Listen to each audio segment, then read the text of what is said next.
Okay, this is Rad Ron's Radical Rides, and I'm going to show you the inside of the belly of the beast. So we are basically had to kind of backtrack on one of our cabs, but all in all, it's going to be a good setback because this is a great looking cab. And so while I got the floor out, and this is what I spent most of the time getting the floor out, and so basically now I found out, with taking the floor out, before I cut these out, we got to redo the A pillars there. We got to redo the B pillars.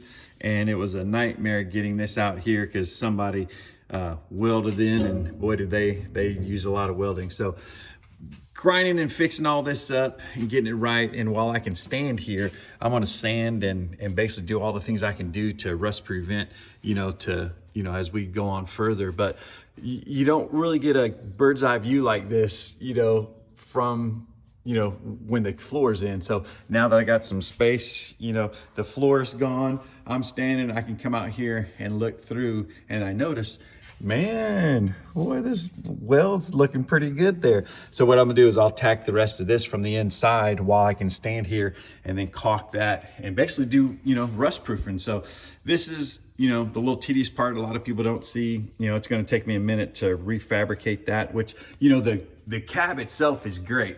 It sat for a long time, and so what happens is you got rot. So we got to redo this piece. We got to redo the A pillar, the B pillar. So here's the time that it takes to do this stuff. But I just wanted to give you a little bird's eye view of what the inside of this cab looks like. And it's a score. It's a very solid cab, but almost everything is 50 years old. The floor needs to be redone. We're gonna cut in, make this an AC cab. Since we're gonna be doing vintage air out here, the 4 holes will be cut before we primer.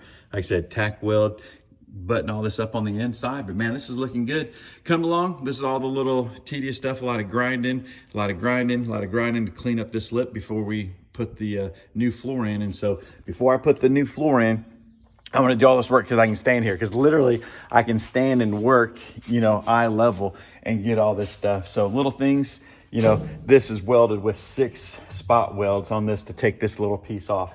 All through here, I just cut it out so I can get it down, and then I'll go through and, drill out all the stuff and take that little lip. So even though I got the floor out, it'll take me a whole day just to clean it up to get ready to put the floor in, because I want to do things that I can't do very well, because it's hard to lay on your back on the side and weld this. But I can stand right here and tack weld and finish getting this nice and clean this up from in here. So I'm gonna do a lot of cleanup and remodel, I guess, the inside, so that it's ready to receive the floor, and then it's rust proof here, and seal it before we put the floor in. So it's gonna be ground up. It's gonna have a good foundation. So hey, you guys be blessed. Remember, for me and mine, there's only one way.